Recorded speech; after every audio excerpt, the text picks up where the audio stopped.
Salam jumpa para sahabat musafir yang terkasih. Kita jumpa lagi dalam musafir edisi Minggu Biasa yang kelima. Sebelum melanjutkan dengan pembacaan Injil, mari kita memohon bantuan Tuhan untuk kita semua. Marilah berdoa dalam nama Bapa dan Putra dan Roh Kudus. Amin. Allah yang penuh belas kasih, Engkau telah mengutus Yesus Kristus Putramu untuk mewartakan kabar gembira kepada dunia. Semoga kami menerima kehadirannya dengan penuh sukacita, seraya mengambil bagian dalam karya pewartaannya, sehingga semakin banyak orang mengalami sukacita Injil. Demi Kristus Tuhan dan pengantara kami. Amin. Tuhan sertamu dan sertamu juga. Inilah Injil Yesus Kristus menurut Markus. Injil Markus bab 1 ayat 29 sampai 39.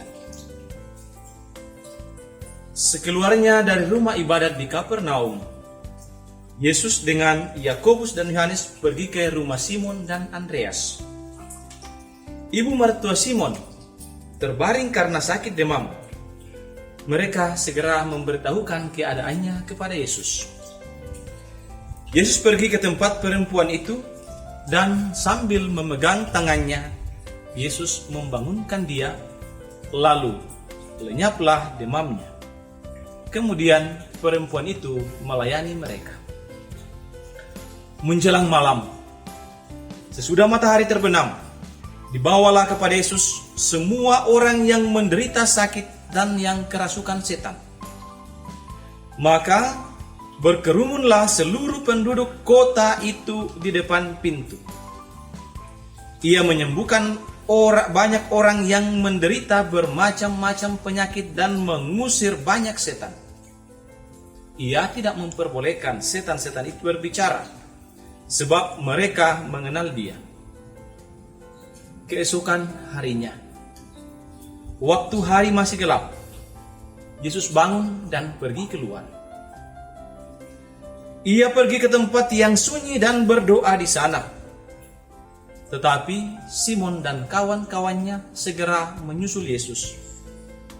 Waktu menemukan dia, mereka berkata, "Semua orang mencari Engkau."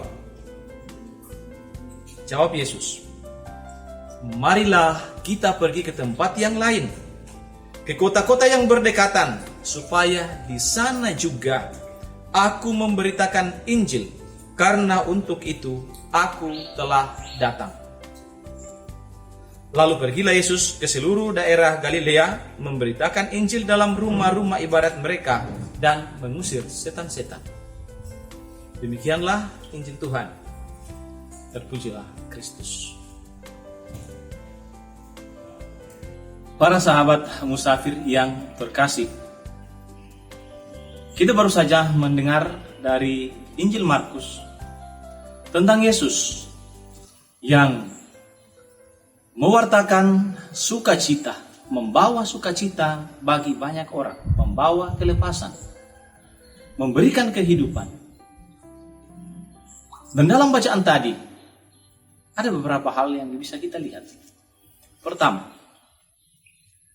Yesus setelah terkenal, setelah melakukan hal-hal yang luar biasa, dicari oleh begitu banyak orang, dia langsung viral, sangat terkenal. Tetapi apa yang Yesus buat? Yesus meninggalkan situasi itu. Dikatakan tadi, pagi-pagi benar ketika hari masih gelap, dia pergi ke tempat yang sunyi untuk berdoa.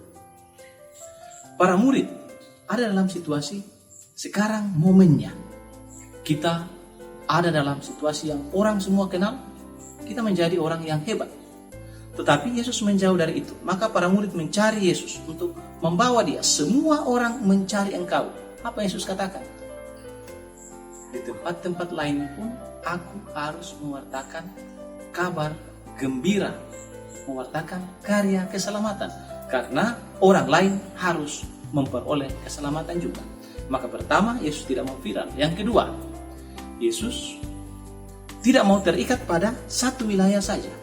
Yesus tidak mau dibatasi oleh sekat keluarganya Petrus, orang sekampungnya Petrus. Tidak. Yesus mau menjangkau lebih banyak orang, lebih luas. Dan yang ketiga, Yesus mau fokus pada tugas perutusannya. Saya baca. Yesus katakan, marilah kita pergi ke tempat lain, ke kota-kota yang berdekatan, supaya di sana juga aku memberitakan Injil, karena untuk itu aku telah datang. Yesus menegaskan tugas perutusannya.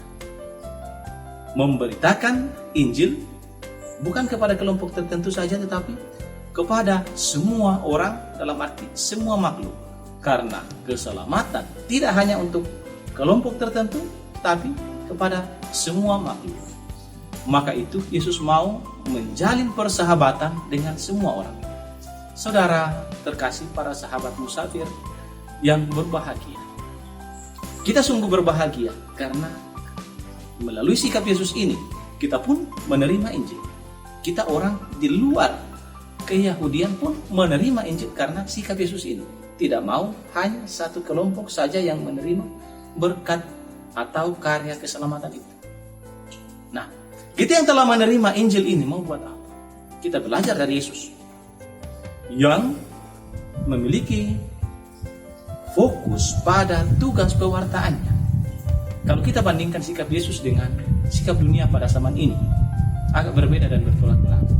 Sekarang orang apa-apa mau viral, supaya karena dia kenal itu, ia memiliki kuasa untuk mengatur orang, ia memiliki modal untuk memperlaris jualannya dan lain sebagainya. Tetapi Yesus lain.